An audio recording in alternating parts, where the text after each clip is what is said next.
Mən bugün sizə köməkçilik qissələrində durğu işarələri necə işlənilir, o mövzunun izahını verəcəm. Yəni bu əslində qayda kitablarında hər köməkçilik qissəsinin sonunda var.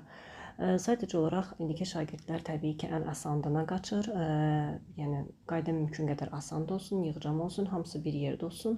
Və biz müəllimələr də çalışırıq ki, mümkün qədər yığcam, sadə, anlaşılır dildə şagirdlərə qaydaları izah edək.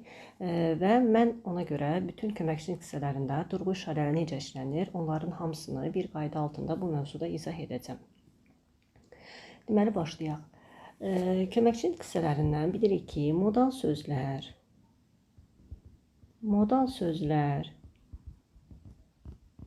və nida durğu işarələrindən işlənir. Yəni vergüllə işlənir. Modal sözlər və nidada durğu işarələrinin işlənmə funksiyası eynidir. Modal sözlərdə cümlənin əvvəlində gəldikdə cümlənin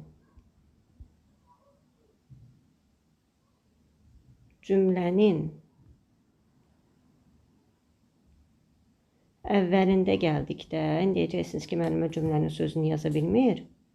Cümlənin, qoy silək daha düzgün yazaq ki, səhv anlaşılmasın.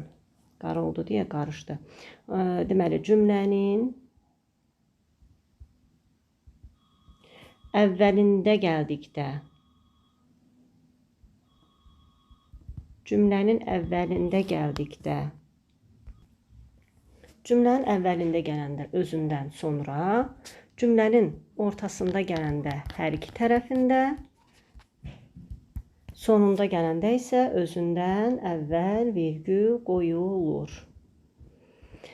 Ancaq istisnalarımız var təbii ki. Modal sözlərdən elə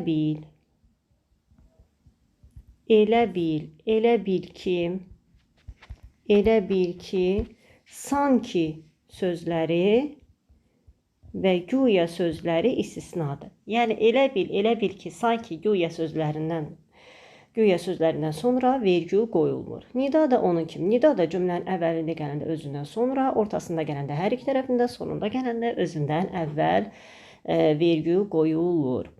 Ancaq nidada da çağırış nidaları var. Ey, ay, a nidalarında özündən sonra xitab gəldikdə xitabdan sonra vergül qoyulur. Yəni, məsələn, deyirəm ki, ey anar. Biz bunu götürüb belə yaza bilmərik. Xitab gəldikdə, təbii ki, anar xitabdır, çağırış bildirir, müraciət bildirir və anardan sonra vergül qoyulur. Çağırış nidaları ey, ay, a. Çağırış nidalarında özündən sonra xitab gəlir və xitab gələndə özündən sonra vergül qoyulur. Yəni, xitabdan əvvəl vergül qoyulmur. Modal sözlərlə nida belə.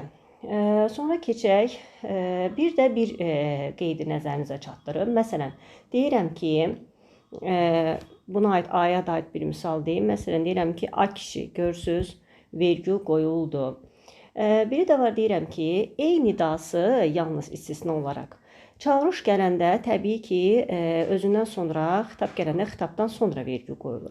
Bəzən də xitab gəlmir. Ey, mənə kömək edin. Ey, mənə kömək edin. Burada isə eydən sonra vergül qoyulur. Yəni, tək işlənəndə özündən sonra vergül qoyulur.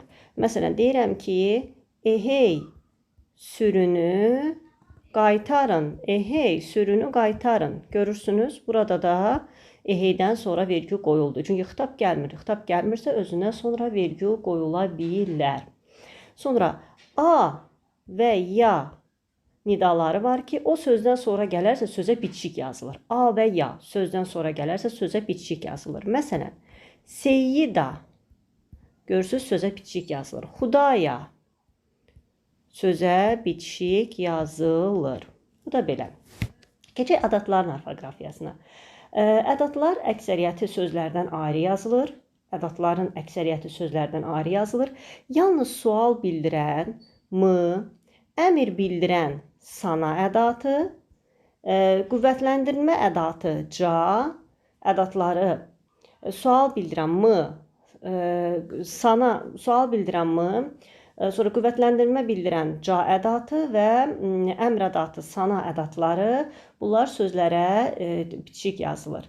Yəni şəkilçi kimi sözlərə bitişik yazılır. M, sana, ca formasına düşdüyü üçün sözlərə bitişik yazılır. Deyirəm ki, gəlsənə, görürsüz, bitişik yazılır. Deyirəm ki, yazsana, bitişik yazılır. Gəldinmi, bitişik yazılır. Çünki şəkilçiləşmiş formadadır. Deyirəm ki, sonra nə deyə bilərik? Bunu dedinmi, bitişik yazılır. Bitişik yazılır. Ancaq mən desəm ki, rusca, türkcə bu artıq ədat deyil. Rusca, türkcə bu artıq şəkilçidir, leksik şəkilçidir. Rusca, türkcə bu artıq leksik şəkilçidir. Sonra nə deyə bilərik? Da-də. Da-dədən sonra gələn m da bitişik yazılır. Da-dədən sonra gələn m bitişik yazılır. Məsələn, deyirəm ki,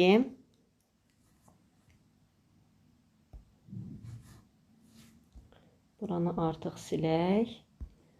Da-dədən sonra gələn m bitişik yazılır.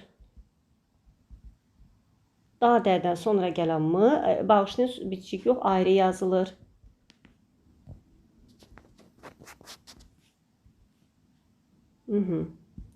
Deməli, bax, əslində dedik ki, m bitişik yazılır. Ancaq da-dədən sonra gələn m ayrı yazılır. Deyirəm ki, sən dəmi bilmirsən. Sən dəmi bilmirsən. O da mı gəlir? O da mı gəlir? Yəni, görürsünüz, da-dədən sonra gələn m sual ədatı sözlərdən ayrı yazılır. Ədatlar durğu işarəsiz işlənir. Bura yazaq, göz yaddaşınızda qalsın. Ədatlar da durğu işarələri işlənilmir.